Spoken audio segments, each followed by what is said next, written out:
Assalamualaikum warahmatullahi wabarakatuh. Yang terhormat Kepala Sekolah SMP 1 Jetis Bantul, yang terhormat Bapak Ibu Guru SMP 1 Jetis Bantul, marilah pada siang hari ini kita mengucapkan syukur masih diberi kesempatan waktu untuk berkumpul dalam rangka pengimbasan modul pendidikan guru penggerak Kabupaten Bantul.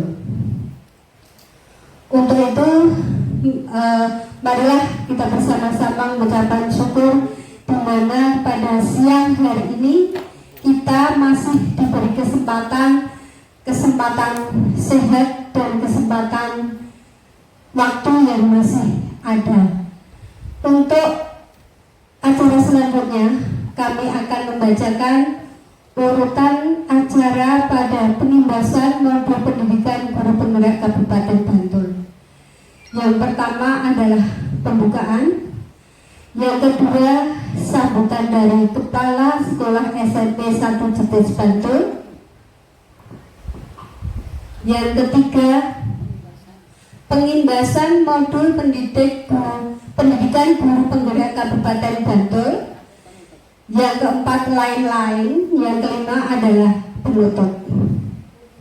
Untuk menyingkat waktu, kita menginjak acara yang pertama.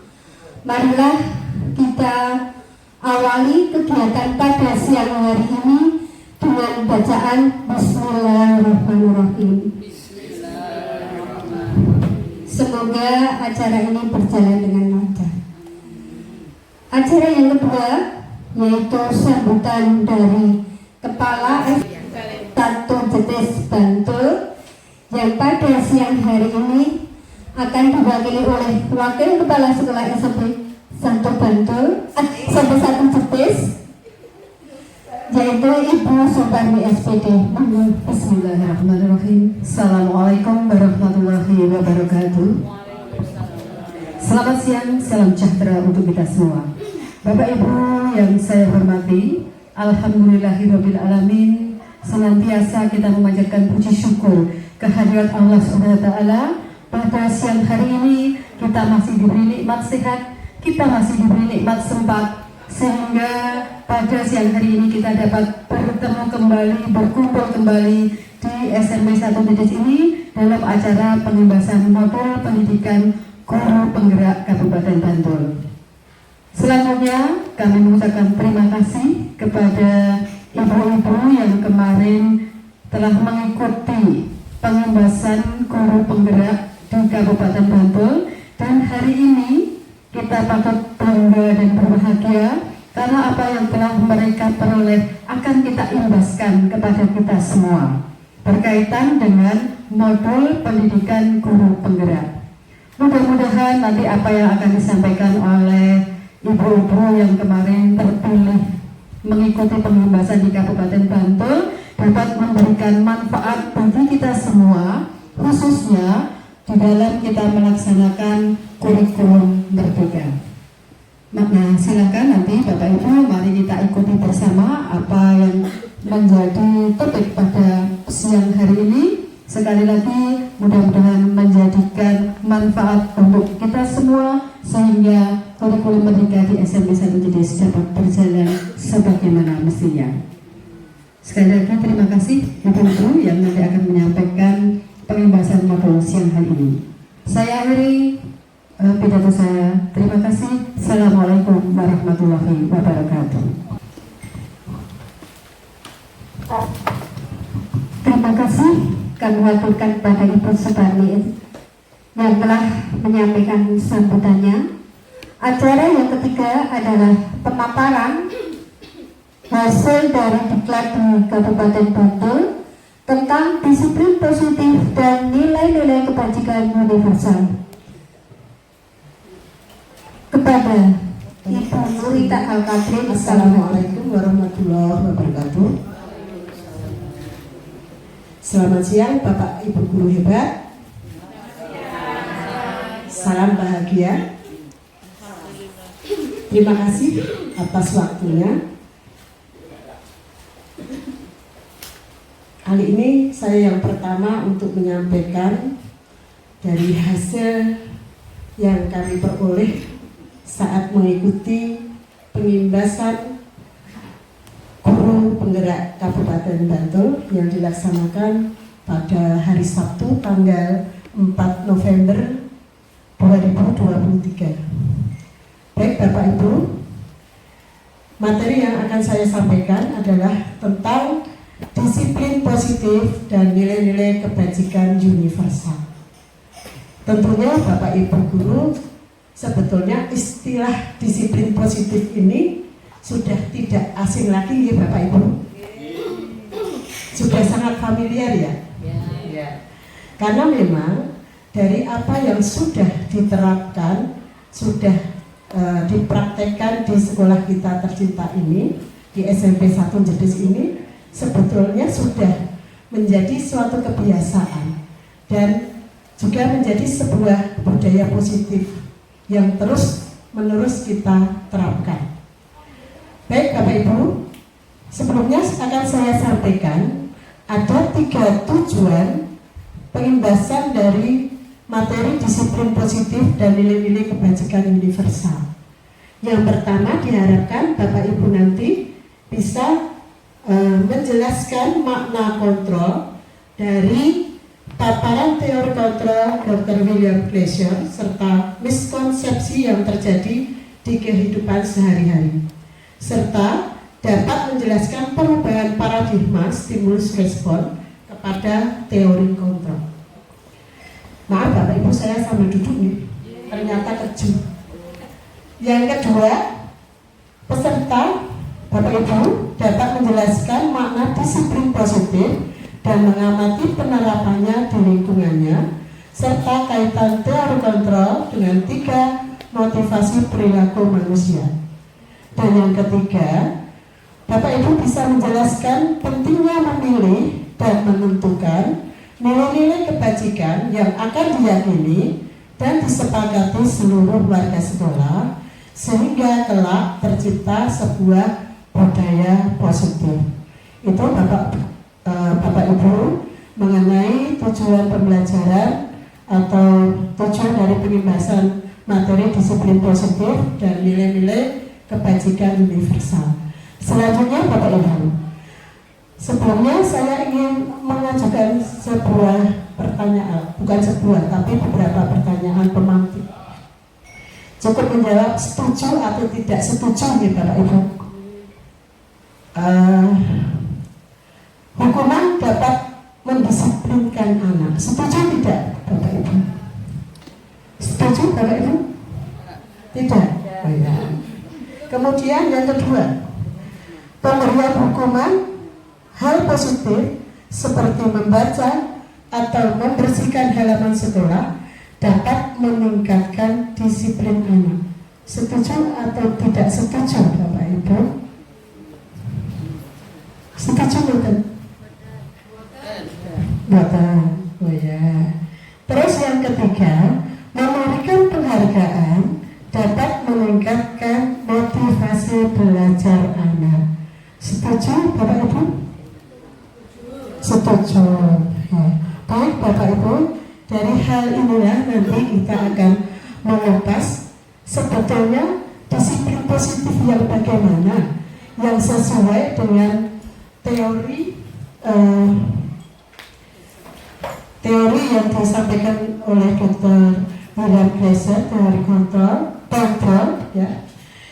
Kemudian bagaimana seharusnya sebuah penerapan dari disiplin positif ini bisa kemudian merubah paradigma yang akhirnya nanti bisa diterapkan di lingkungan sekolah SMP Negeri 1 Jedes. Kemudian Bapak Ibu, coba sekarang Bapak Ibu ambil secari kertas. Di sini ada kegiatan kepalan tangan Bapak Ibu. Silakan Bapak Ibu menuliskan benda atau sesuatu yang sangat berharga. Letakkan di salah satu tangan Bapak Ibu sesuatu hal yang ada di genggaman Bapak Ibu semua ini. buatlah sebuah kepala. Kemudian samping kanan, samping kiri atau depan belakang, nanti dengan sekuat tenaga, dengan berbagai cara untuk meminta apa yang ada di kepala tangan Bapak Ibu. Jadi temannya bisa dengan cara membujuk, bisa dengan cara mengancam, bisa dengan menghardik, bisa dengan merayu, bisa menyuap, atau apa saja agar dapat membuka kepala tangan tersebut. Coba kita praktekkan bersama Bapak Ibu. Sudah menulis semua Bapak Ibu? Itu tidak harus benda, Bu. Oh, tidak. Apa saja yang menurut Bapak Ibu itu sangat berharga. Sudah? Sudah ya? Ya. Sekarang coba antara Bu Hona dan Bu Wahyu coba saling meminta benda yang ada di genggamannya. Dirayu coba. Boleh tidak? Silakan. Diambil atau tidak? Ayo, merayu boleh. Merayu Bu Wahyu. Melayu, boleh nggak saya minta itu yang ada di dalam? Boleh tidak Bu Wahyu? Enggak. Enggak boleh. Siapa tahu itu memberikan manfaat untuk saya. Gimana Bu Wahyu boleh? Melayu, boleh. Untuk teman dekat boleh nggak? Itu untuk teman dekat boleh? Oh boleh ya. Tepuk tangan Bapak Ibu semua. Jadi satu praktik pembelajaran dari sini ya. Selanjutnya Bapak Ibu. Selanjutnya Bapak Ibu, di sini saya ingin menyampaikan memang ada beberapa perubahan paradigma teori kontrol atau teori pilihan atau ilusi kontrol. Ya. Ilusi guru mengontrol murid. Ya, bawahnya. Ya, nanti aja. Kemudian ilusi bahwa kritik dan membuat orang merasa bersalah dapat menguatkan karakter. Ilusi bahwa semua penguatan positif, efektif dan bermanfaat. Ilusi bahwa orang dewasa memiliki hak untuk memaksa. Ini adalah perubahan paradigma teori kontrol atau teori pilihan atau ilusi kontrol Bapak Ibu. Sehingga Bapak Ibu nanti dari paradigma teori tersebut sekarang kita bisa membandingkan siapa sesungguhnya yang memiliki kontrol. Kita bisa membandingkan antara yang bisa dilakukan sesuai dengan teori kontrol tadi ya, perubahan paradigma tadi dengan yang sebelumnya yang biasa kita lakukan sebagai guru. Siapa sesungguhnya yang memiliki kontrol? Di sini ada stimulus respon dan teori kontrol atau pilihan. Yang pertama, kita mencoba mengubah orang agar berpandangan sama dengan kita. Kalau yang teori kontrolnya, yang berarti yang positif atau tidak ini Bapak Ibu? Antara stimulus respon, kita mencoba mengubah orang agar berpandangan sama dengan kita. Stimulus responnya. Kalau di teori kontrol atau pilihan, dari stimulus respon tersebut bisa dilakukan dengan kita berusaha memahami pandangan orang lain tentang dunia. Ya, oh ya.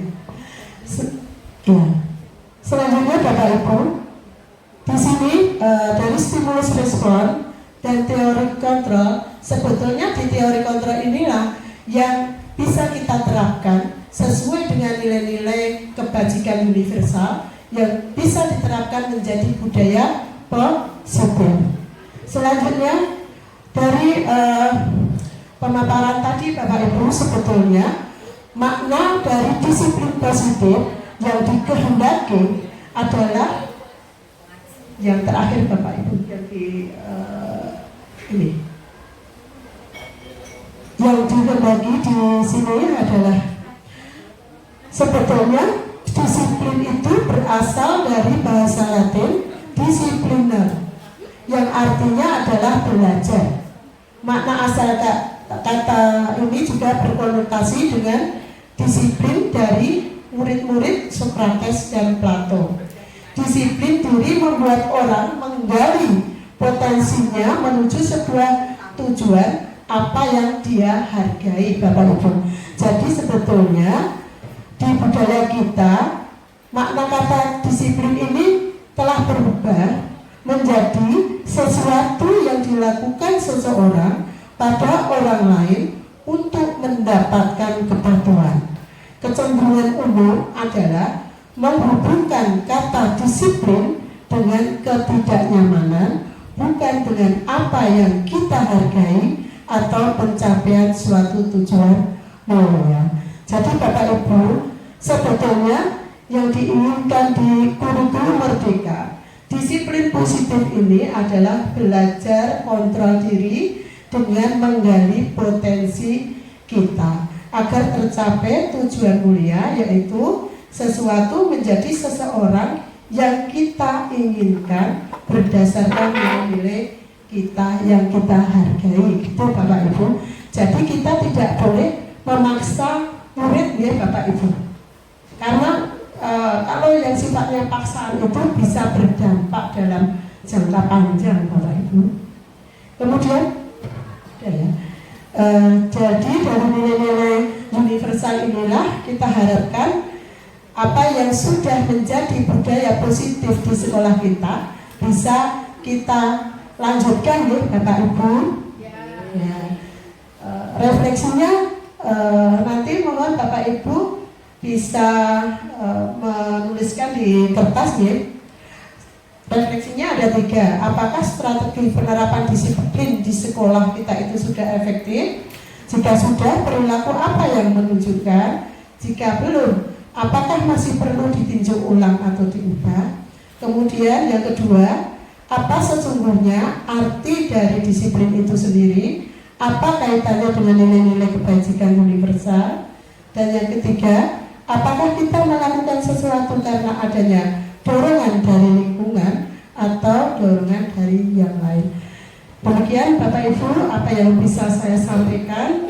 Mudah-mudahan bermanfaat dan kita semua bisa menerapkan budaya positif di sekolah kita.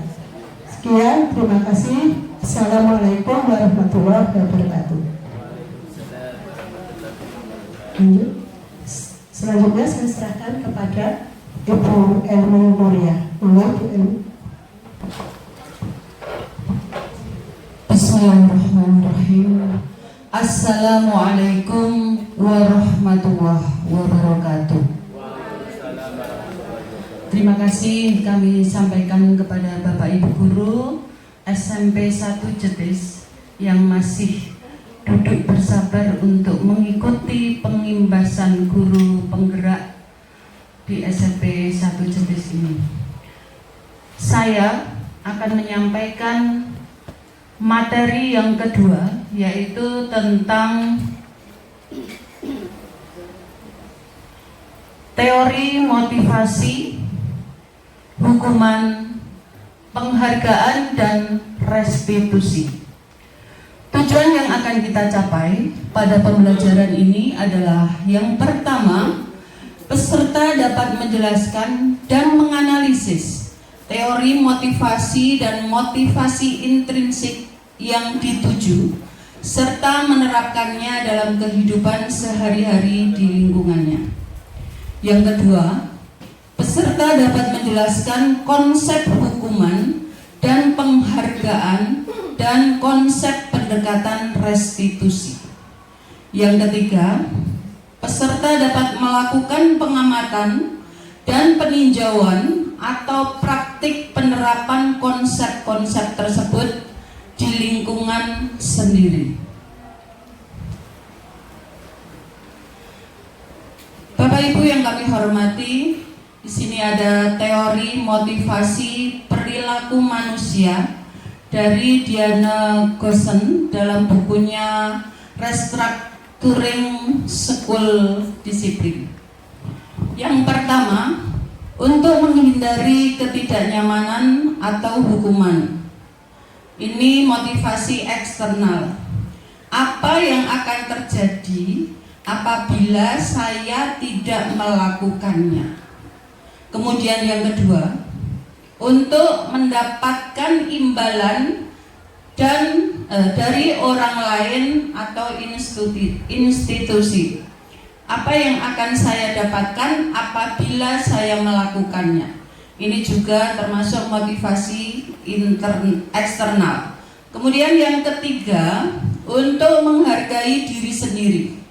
Saya akan menjadi orang yang seperti apa bila saya melakukannya. Ini motivasi internal atau tujuan disiplin positif. Bapak Ibu yang kami hormati, ingat pesan Ki Hajar Dewantara.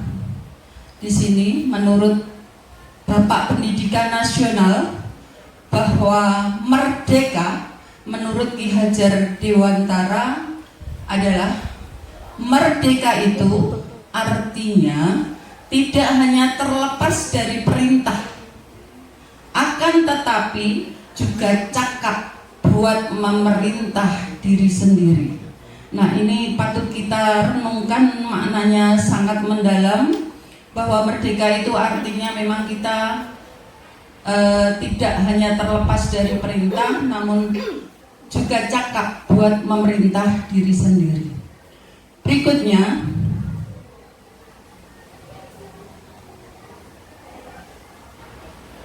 materi berikutnya adalah dihukum oleh penghargaan. Coba diperhatikan ya, ini penting banget karena dalam KBM kita itu tidak pernah terlepas dari menghukum, memberi penghargaan, memberi motivasi dan lain-lain. Bahwa penghargaan berlaku sama dengan hukuman, dalam arti meminta atau membujuk seseorang melakukan sesuatu untuk memenuhi suatu tujuan tertentu dari orang yang meminta atau membujuk. Dorongannya eksternal dan akan ada faktor ketergantungan. Beberapa dampak dari pemberian penghargaan. Yang pertama, dampak dari pemberian penghargaan. Yang pertama, pengaruh jangka pendek dan jangka panjang. Yang kedua, penghargaan menghukum. Kemudian yang ketiga, penghargaan mengurangi ketepatan. Kemudian berikutnya, penghargaan tidak efektif. Dan berikutnya lagi, penghargaan merusak hubungan. Lanjut. Berikutnya adalah penghargaan menurunkan, dihukum oleh penghargaan menurunkan, penghargaan mematikan, dan yang ketiga penghargaan mengurangi.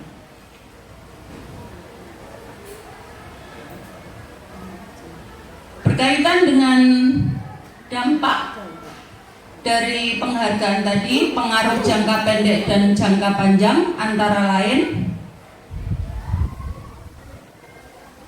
Yang pertama, penghargaan efektif jika kita menginginkan seseorang melakukan sesuatu yang kita inginkan dalam jangka waktu pendek.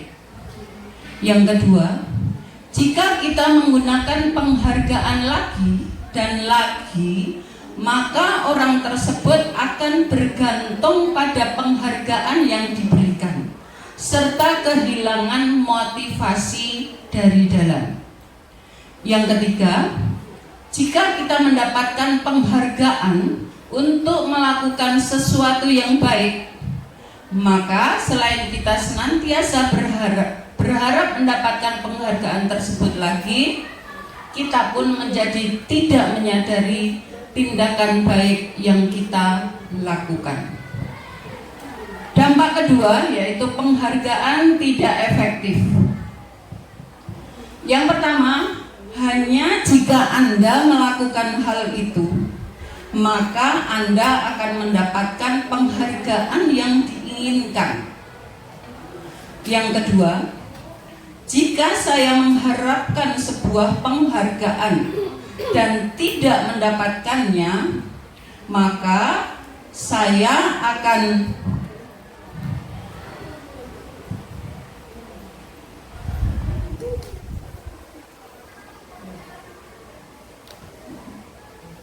kecewa dan berkecil hati, serta kemungkinan lain kali saya tidak akan berusaha sekeras sebelumnya. Kemudian dampak yang berikutnya, penghargaan itu merusak hubungan.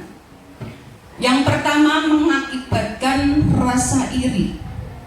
Kemudian yang kedua, motivasi hanya sesaat untuk menyenangkan guru. Kemudian yang ketiga, menciptakan persaingan di kelas.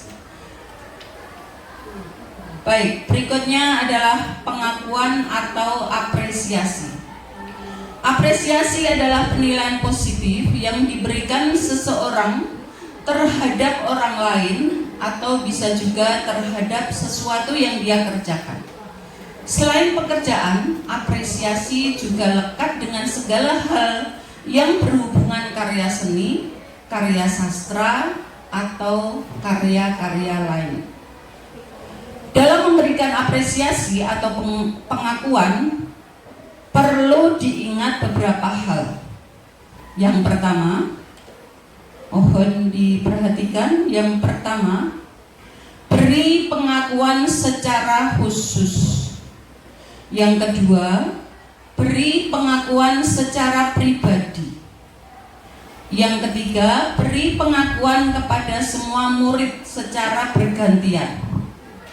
Yang keempat, beri pengakuan secara konsisten. Dan yang terakhir, fokus pada proses.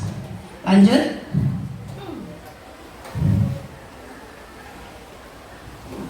Berikutnya, contoh pengakuan atau apresiasi kebajikan. Kalimat pembuka. Kemarin saya perhatikan titik-titik-titik. Nilai kebajikan, rasa empatimu besar sekali. Kemudian situasinya pada saat menolong murid baru di kelas kita. Bahasanya sangat bagus. Kemarin saya perhatikan, ini berarti rasa empati ditumbuhkan. Kemudian yang kedua, saya menghargai kepedulianmu pada saat kamu membantu teman-temanmu di tugas kelompok. Dan yang ketiga, terima kasih untuk titik-titik. Rasa tanggung jawabmu, ini nilai kebajikan. Kemudian situasinya pada saat kamu memungut kertas-kertas yang berserakan di lantai.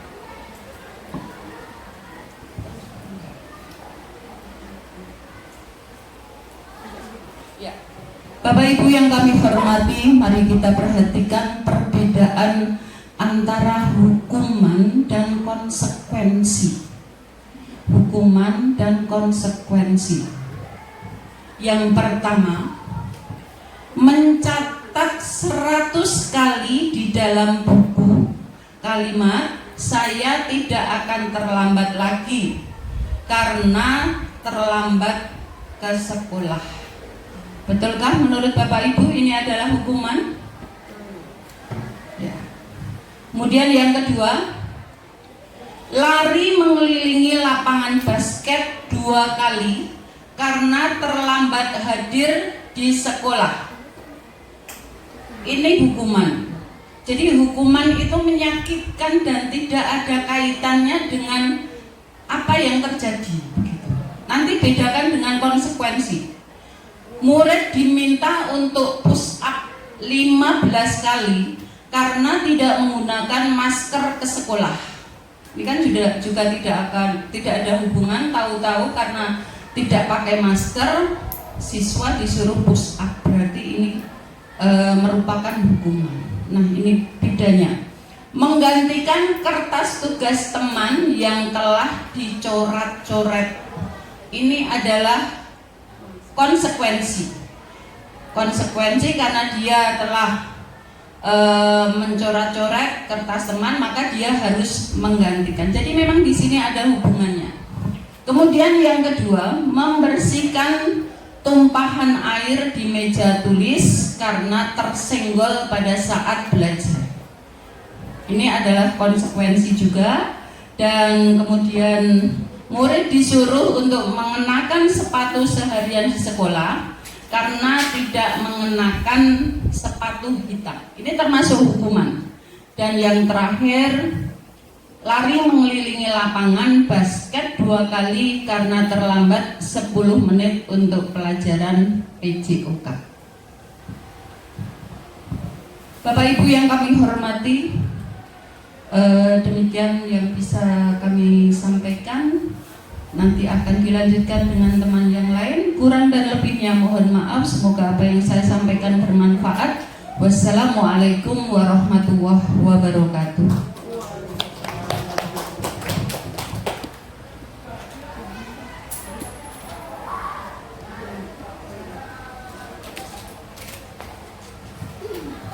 Bismillahirrahmanirrahim. Assalamualaikum warahmatullahi wabarakatuh.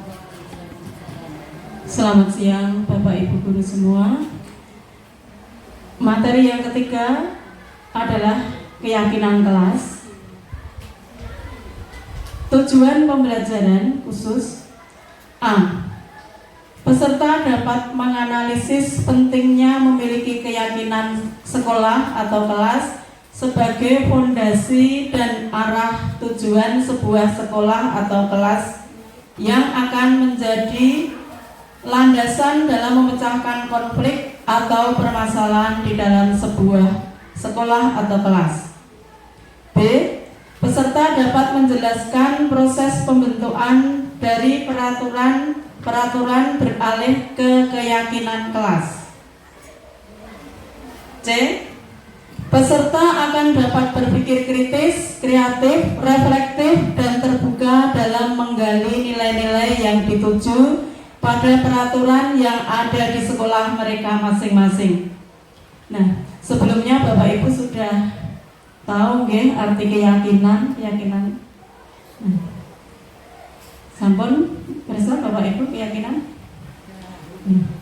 Saya ulang, keyakinan yaitu nilai-nilai kebajikan atau prinsip-prinsip universal yang disepakati bersama secara universal lepas dari latar belakang suku, negara, bahasa maupun agama. Contohnya misalnya keselamatan, kesehatan, kejujuran, keadilan, itu adalah nilai-nilai kebajikan. Menurut Gosen 1998, suatu keyakinan akan lebih memotivasi seseorang dari dalam atau memotivasi secara intrinsik. Seseorang akan lebih tergerak dan bersemangat untuk menjalankan keyakinannya daripada hanya sekedar mengikuti serangkaian peraturan.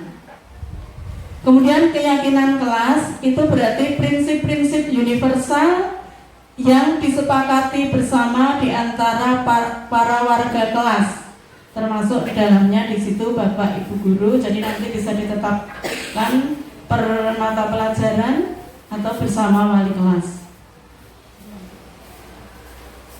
Keyakinan kelas tersebut perlu ada untuk menentukan arah tujuan dari sebuah institusi atau sekolah.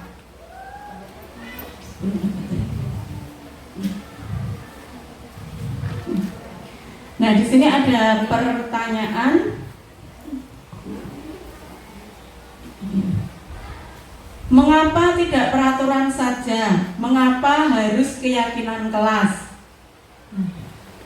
Sama pertanyaan itu dengan mengapa kita memiliki peraturan harus menggunakan helm bila mengendarai kendaraan roda 2? Mengapa kita memiliki peraturan 3M, menggunakan masker, mencuci tangan, menjaga jarak 1,5 meter? Itu sama dengan pertanyaan tadi ya. Kita harus menggunakan helm mungkin dengan alasan keselamatan. Kita menerapkan 3M dengan alasan karena kesehatan. Maka kita menggunakan keyakinan kelas karena untuk mendukung motivasi intrinsik, kembali ke nilai-nilai keyakinan lebih menggerakkan seseorang dibanding mengikuti serangkaian peraturan.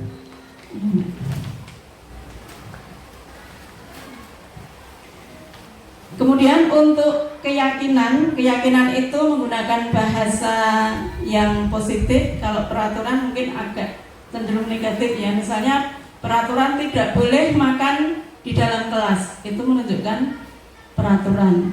Maka nanti kita bisa menggunakan kalimat yang positif. Misalnya,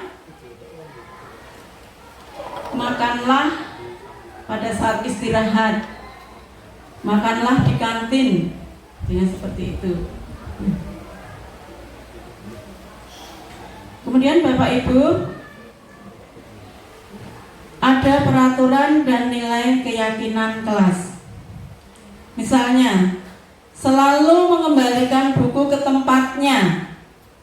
Keyakinan kelas apa itu? Kalau tadi misalnya selalu menerapkan 3M, itu keyakinan kelasnya adalah kesehatan ya. Kalau selalu kembalikan buku ke tempatnya, keyakinan kelas apa? Bapak Ibu, rasa bertanggung jawab.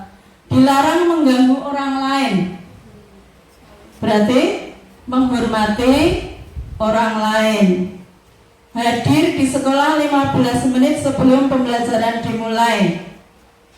Keyakinan kelasnya menghormati orang lain, bisa juga berkomitmen. Kemudian dilarang melakukan kekerasan. Keyakinan kelasnya adalah keselamatan, bisa juga menghormati orang lain. Dilarang menggunakan narkoba atau dilarang merokok. Nilai keyakinan kelasnya adalah kesehatan. Bergantian atau menunggu giliran. Nilai keyakinan kelasnya menghormati orang lain atau bersabar. Menggunakan masker, kesehatan, bisa juga keselamatan. Jangan berlari di kelas atau koridor. Keyakinan dan keselamatan. Nah, Bapak Ibu bisa nanti untuk membuat keyakinan kelas.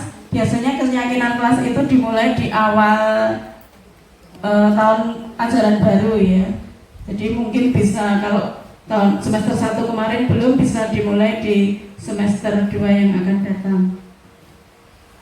Mungkin itu yang bisa saya sampaikan. Ada kurang dan lebihnya mohon maaf. Wassalamualaikum warahmatullahi wabarakatuh.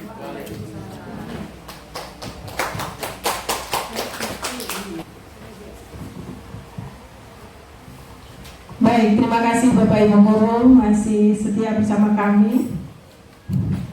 Saya di sini terakhir menyampaikan materi dari pengembasan program guru penggerak. Kalau tadi teman-teman saya, Bu Katrin, Bu Elmi, Bu Atun sudah menyampaikan tentang disiplin positif, bagaimana mendisiplinkan anak-anak kita di kelas dengan membuat keyakinan, dengan memberikan motivasi, dengan memberikan hukuman kadang-kala, ya kan? Terus bagaimana dengan kondisi kita? Ternyata kita juga punya posisi kontrol, Bapak Ibu. Ada 5 posisi kontrol guru, dan saya yakin dari 5 ini Bapak Ibu guru pernah melakukannya. Next. Yang pertama adalah posisi penghukum. Yang kedua, pembuat rasa bersalah. Yang ketiga, teman. Yang keempat, posisi sebagai pemantau. dan kelima posisi sebagai manajer. Nah, bagaimana 5 posisi kontrol ini dalam keseharian? Mari kita lihat. Salah satunya adalah posisi penghukum. Ciri-ciri kebiasaannya ya Bapak Ibu yang bisa dilihat. Penghukum itu biasanya caranya menghardik, menunjuk-nunjuk, menyakiti dan menyindir. Bagaimana kalau kita melakukannya dengan siswa kita? Apa hasilnya? Hasilnya mereka hanya memberontak.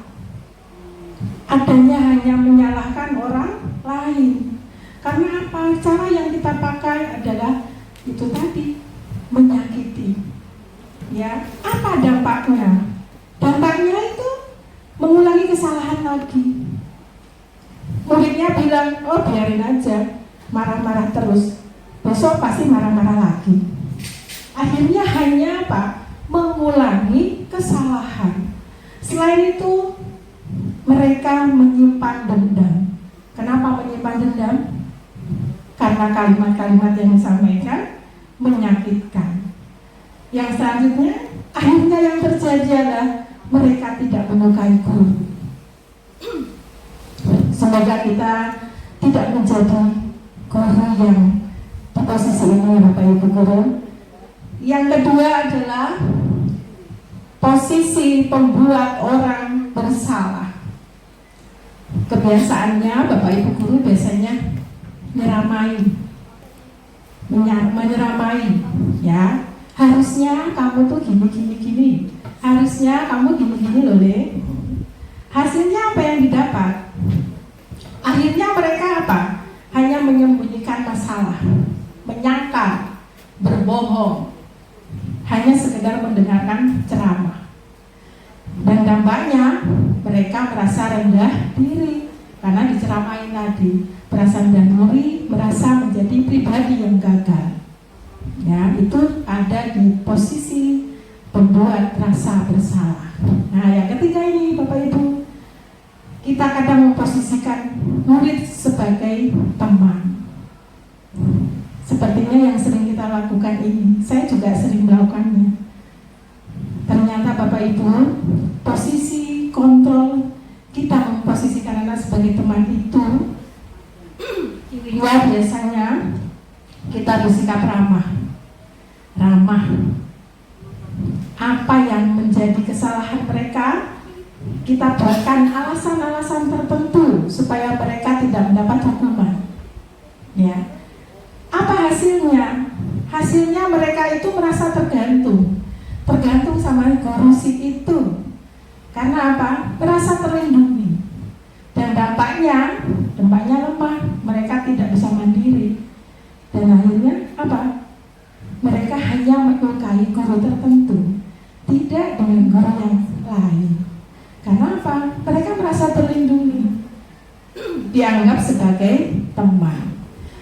Yang selanjutnya adalah posisi pemantau. Pemantau ini biasanya menghubungkan, mengukur dengan tata tertib yang ada di sekolah. Ya, kenapa datang terlambat? Kan sudah tahu jam 7. Peraturan sekolah ya jam 7.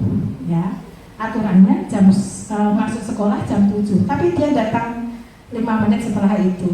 Nah, masih dihubungkan dengan aturan sekolah yang seharusnya datang jam 7. Hasilnya apa? Mereka bisa menyesuaikan diri bila diawasi. Kalau diawasi Bapak Ibu guru, berarti kalau tidak diawasi gimana? Mereka bisa berbuat kesalahan lagi. Dampaknya apa? Menitik beratkan pada sanksi atau hadiah untuk dirinya. Ketika mereka terlambat, ada hukuman. Ketika mereka terlambat, ada sanksi. Ketika mereka melakukan suatu hal yang tidak sesuai dengan aturan, ada skor. Ya, itu yang terjadi pada posisi kontrol sebagai pemantau. Dan yang terakhir adalah posisi kontrol sebagai manajer. Biasanya manajer itu cara yang dia lakukan adalah kalau menegur suaranya netral, tidak terlalu ramah, juga tidak emosional, ya, bisa mengontrol emosi namanya. Terus biasanya juga mengajukan pertanyaan-pertanyaan. Sebetulnya tata tertib di kelasmu itu bagaimana? Kok kamu bisa melanggar? Hasilnya apa Bapak Ibu dengan posisi manajer ini? Menguatkan pribadi, ya. Dampaknya siswa bisa mengevaluasi diri, bagaimana memperbaiki diri mereka sendiri, bisa mandiri, mampu memecahkan masalah, ya. Itu tadi 5 posisi kontrol yang bisa saya sampaikan. Mungkin akan lebih jelas lagi, Bapak Ibu bisa lihat video berikut.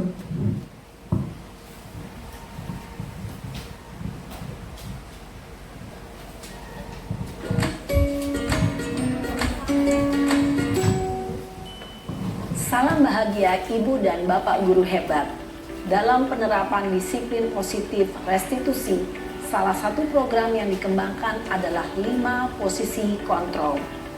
5 posisi kontrol dalam restitusi adalah proses perjalanan seorang pendidik agar dapat mengenali dirinya. Pada video kali ini, kita akan membahas tentang 5 posisi kontrol yang dikembangkan oleh Diane Gosson dan contoh penerapannya.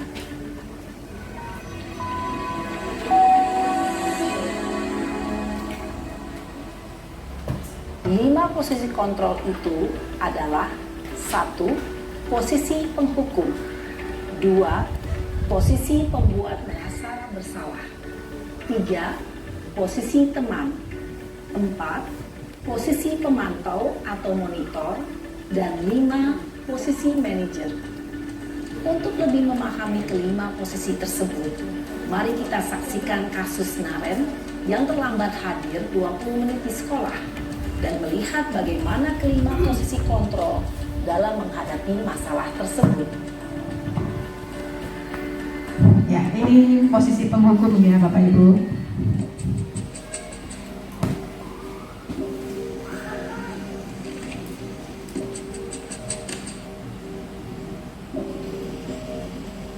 Naren, sini kamu. Selamat pagi, Bu. Selalu terlambat. Kamu deh, pasti terlambat. Maaf, Bu. Saya... Apa? Apa coba? Alasan kamu apa lagi? Kapan sih kamu tidak terlambat? Malas sekali ya kamu jadi anak. Saya... Dasar pemalas. Gak kapok-kapok sih kamu. Sudah berapa kali terlambat? Sana, kamu keliling lapangan basket 2 kali. Kenapa saya harus keliling lapangan basket, Bu? Kenapa? Kamu mau lawan ibu? Berani-beraninya jawab. Sudah terlambat, masih berani jawab pula. Sekarang, keliling lapangan basket 5 kali sekalian. Biar kapok. Cepat, pergi sana ke lapangan basket. Posisi penghukum biasanya berbicara dengan nada tinggi, menghardik, menunjuk-nunjuk, menyakiti, dan menyindir. Hukuman bisa berupa fisik maupun psikis. Ibu dan Bapak Guru hebat, dampak yang terjadi pada murid ketika guru berada pada posisi penghukum adalah murid cenderung akan memberontak, bahkan menyimpan dendam.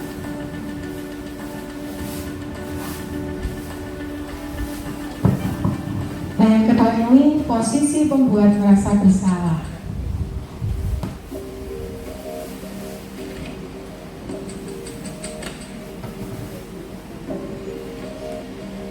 Naren,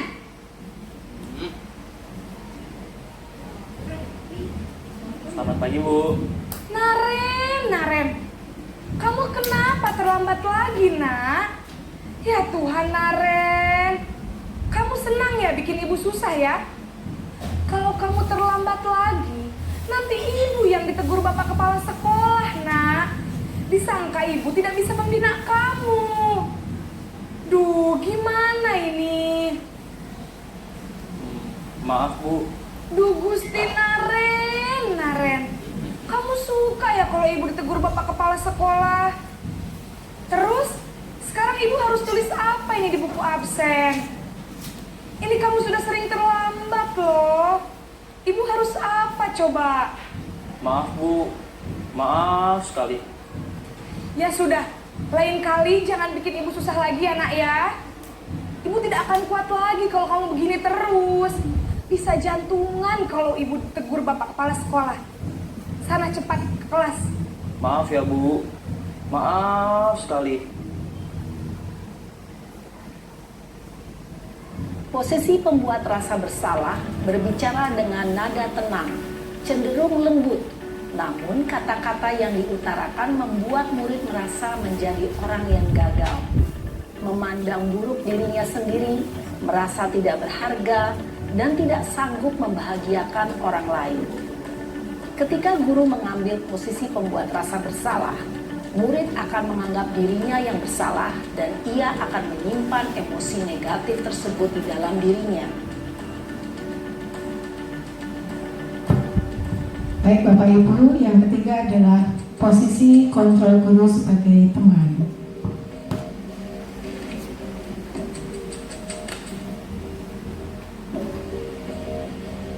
Naren!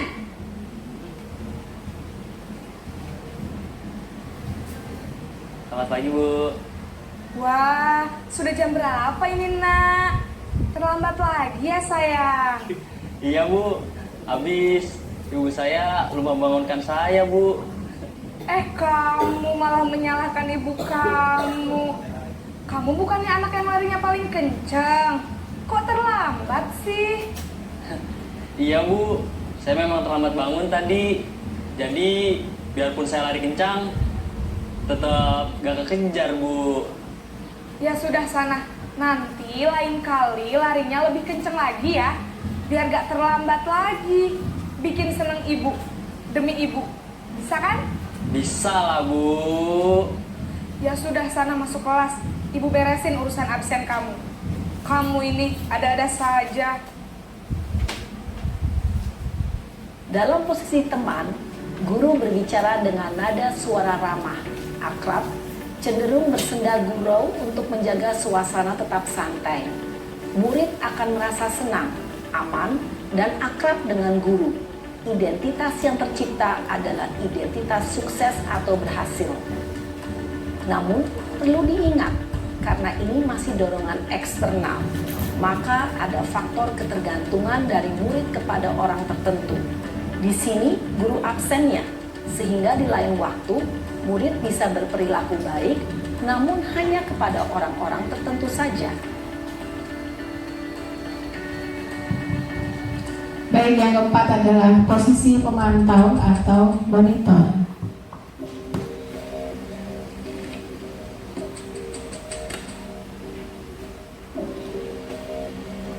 Naren!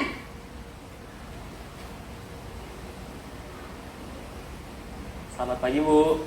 Naren, apa peraturan sekolah kita tentang jam berapa kita harus masuk sekolah, nak? Kita harus di sekolah jam 7 Bu.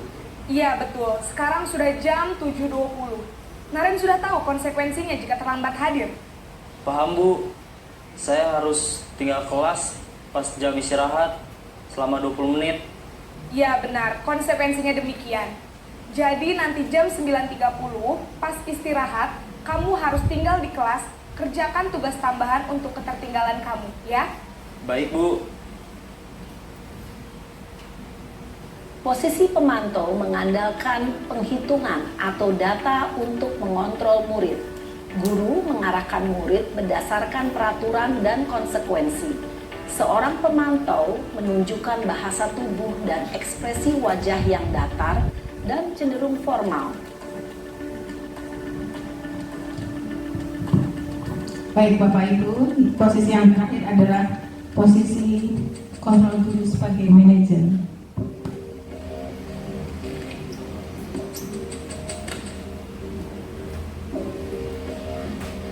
Naren!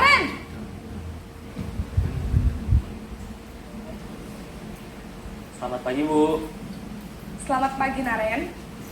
Maaf Bu, saya terlambat. Iya, sekolah masuknya jam 7, sekarang sudah jam 7.20. Jadi sekarang bagaimana ini Naren? Maaf Bu, saya lupa setel alarm saya semalam. Baiklah, menurut kamu, keyakinan sekolah yang mana yang perlu kamu tingkatkan?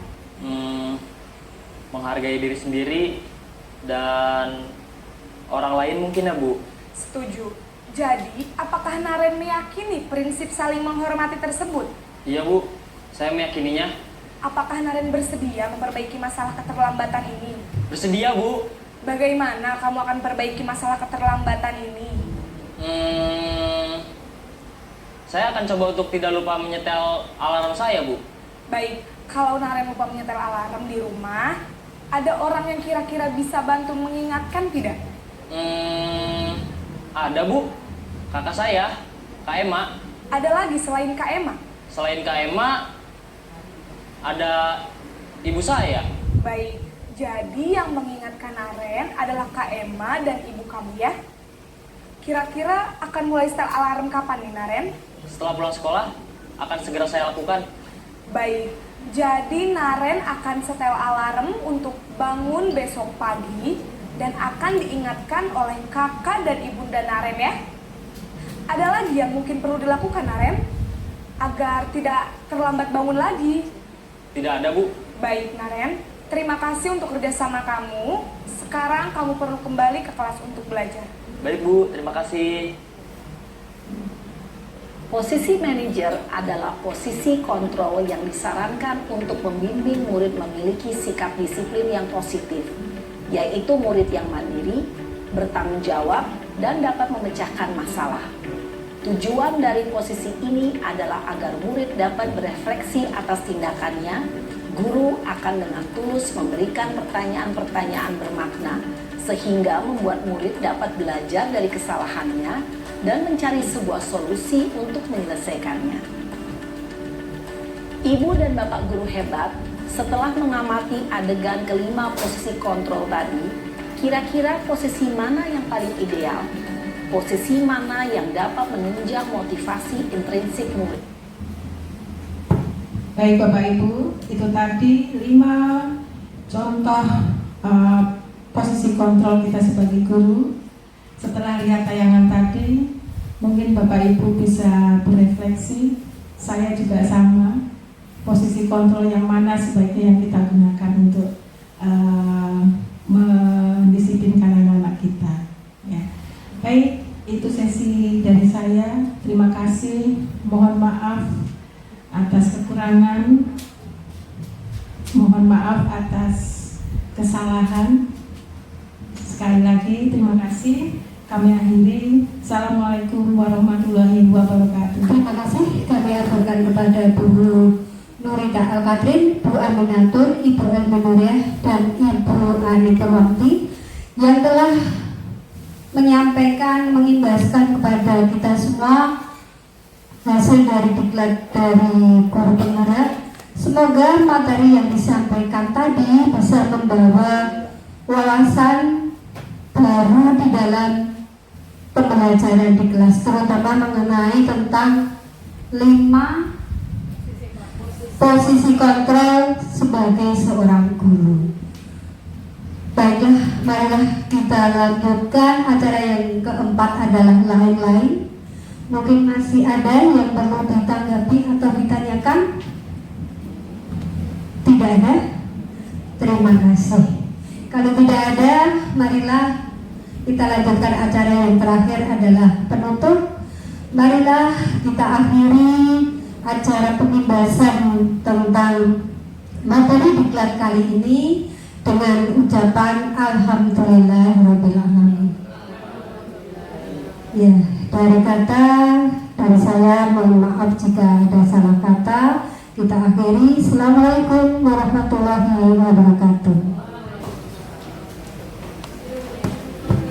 Mohon maaf nih Bapak Ibu, pulangnya jadi terlambat. Terima kasih sebelumnya, terima kasih.